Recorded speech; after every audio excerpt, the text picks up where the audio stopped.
नमस्कार दोस्तों, स्वागत है फनलाइन बाय अनुज में। तो दोस्तों आज हम बात करेंगे सीपीयू टीयर 2 की कि आप सभी ने टीयर 1 क्वालिफाई कर लिया है। जिन जिन ने उन सबको शुभकामनाएं। अब टीयर 2 की तैयारी में आप सभी लोग लग गए होंगे। तो अब टीयर 2 की अगर हम बात करते हैं तो टीयर 2 में आपके पास सिर्फ और सिर्फ इंग्लिश आनी है और 200 मार्क्स की आपके पास आएगी। ठीक है, 200 मार्क्स की आपके पास इंग्लिश आनी है। अब आपके इंग्लिश लैंग्वेज का टेस्ट होना है। आप सभी जिन्होंने भी टीयर 1 क्लियर किया है उनकी दक्षता के ऊपर, उनकी मेहनत के ऊपर कोई शक नहीं किया जा सकता।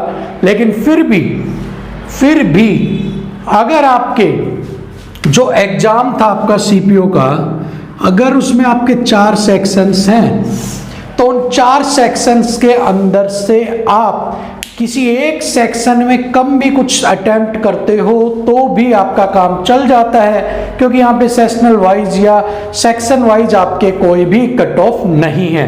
ठीक है, तो अगर इसमें मैथ्स वीक है, अगर मेरा मैथ्स वीक है, मेरी इंग्लिश वीक है, मेरी रीजनिंग वीक है, मेरी जीएस वीक है, अगर मैंने दूसरे किसी में उससे ज़्यादा मान लो मुझे 50 नंबर इसमें लेने हैं और इसमें से मेरे को 30 का काम आता है और अगर मैं वो नंबर कहीं और एडजस्ट कर देता हूँ तो भी कहीं ना कहीं किसी लिमिट तक मेरा काम बन जाता है। ठीक है, लेकिन अगर टीयर 2 की बात करें तो वहां पे आपको अपनी पूरी दक्षता, अपना पूरा हुनर दिखाना होगा सिर्फ एक सब्जेक्ट में, और वो है इंग्लिश। ठीक है, तो अगर हम इंग्लिश की बात करते हैं तो इंग्लिश आप सभी के लिए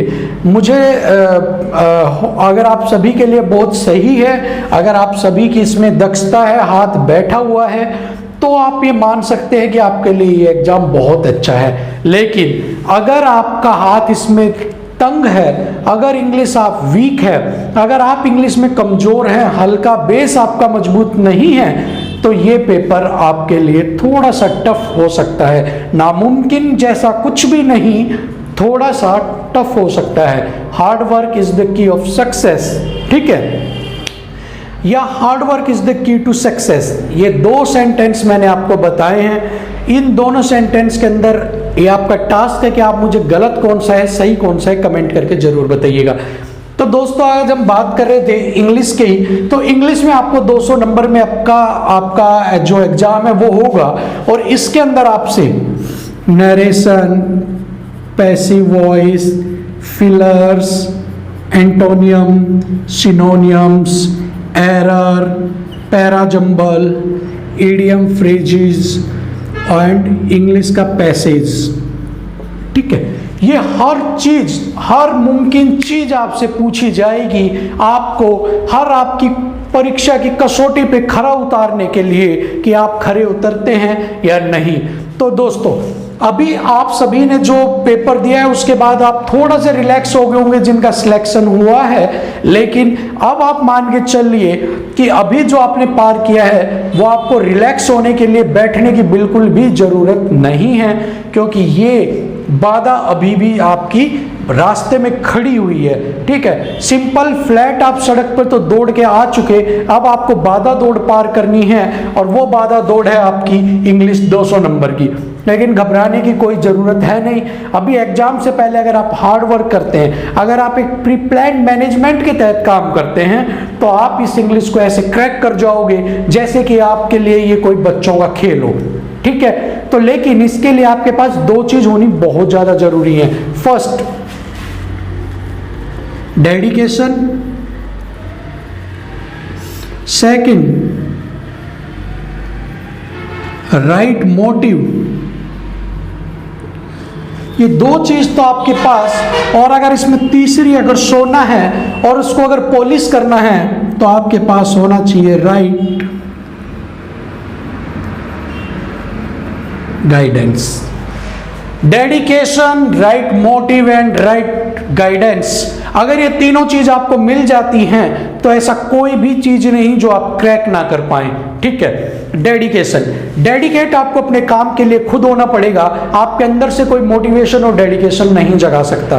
तो अगर आप अपने काम के लिए डेडिकेट है तो आप इसको काट दीजिए, आप पहली सीढ़ी पे चढ़ चुके हैं। अगर आपके पास मोटिव है, अगर आप चाहते हैं you want to be a CPO officer, SI in Delhi police, ठीक है, तो आपके पास एक राइट मोटिव है तो आप इसे भी काट दीजिए। नाउ बात करते हैं राइट गाइडेंस की। तो आपको गाइडेंस के लिए मैं हूं, या आप कहीं से भी गाइडेंस ले रहे हो, जहां से आपको अच्छी लगे आप वहां से लीजिए, लेकिन राइट लीजिए, बिल्कुल ऐसी लीजिए जो आपको आपका आईना दिखा सके।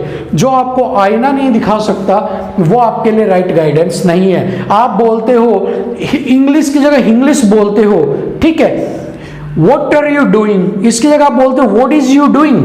और अगर कोई दूसरा आदमी आपके साथ खड़ा है वो कहता है नहीं आप गलत हो, ये सही है, What are you doing। और अगर एक बंदा आपको बोलता है भाई तू तो बहुत अच्छी इंग्लिश बोलता है, तेरा तो सिलेक्शन पक्का है, तो आप कभी भी सफल नहीं हो पाएंगे।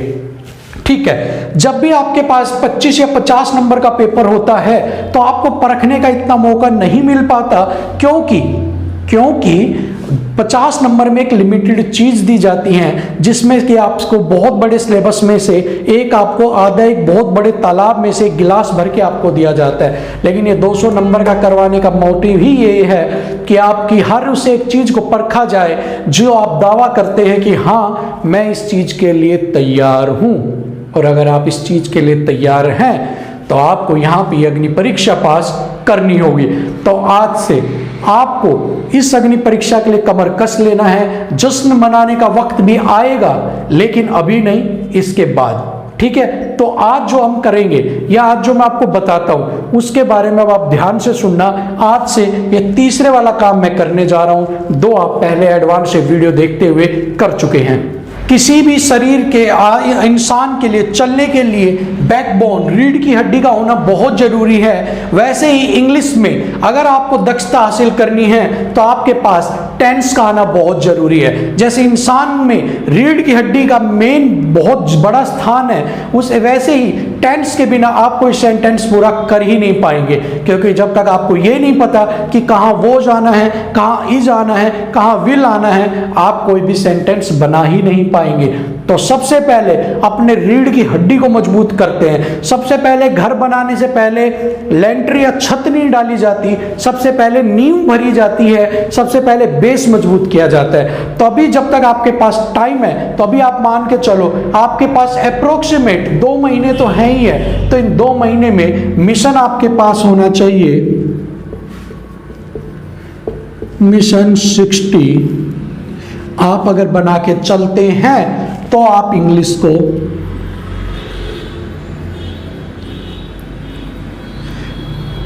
को क्रैक कर लेंगे। ठीक है, तो अगर आपके पास 60 दिन का मिशन है, 60 दिन का मोटिव है, तो आप इंग्लिश को क्रैक कर लेंगे। तो और इसी में आपके साथ योगदान हम देंगे बिल्कुल। आज आपको क्या करना है सुनिए, टेंस का बेसिक। ठीक है, टेंस के बारे में आपको बेसिक पढ़ना है और उस पढ़ने के बाद उसे सिर्फ समझने की कोशिश करना है। ठीक है, बेसिक पढ़ना है, उसे समझना है कि कहना क्या चाह रहे हैं। कल की वीडियो में आपके लिए टेंस आएगा, हिंदी में समझाएंगे, इंग्लिश में समझाएंगे। जैसे आपको समझना आप दोनों लैंग्वेज में समझ लोगे। आप इंग्लिश वाले इंग्लिश में समझना, हिंदी वाले हिंदी में समझना। एक ही बोर्ड के ऊपर दोनों लैंग्वेज साथ चलेंगी। धीरे धीरे आज कल हम टेंस कंप्लीट कर लेंगे और ऐसे करते हुए हम सारे टॉपिक कंप्लीट कर लेंगे। अगर हम टॉपिक्स की बात करते हैं तो हमारे पास अप्रोक्स 25 टॉपिक है। 25 टॉपिक आपको इंग्लिश में ऐसे जो आपको करने हैं। तो अगर 50 दिन का भी टाइम हम मान के चलते हैं तो 2 दिन का एक टॉपिक और 10 दिन आपके रिवीजन के। ठीक है, तो ये आपकी पूरी एक स्ट्रेटेजी रहनी चाहिए। अब हम कल मिलेंगे आपको टेंस की क्लास में। कल की वीडियो देखना ना भूलिए। कल आपसे फिर मुलाकात होगी। धन्यवाद।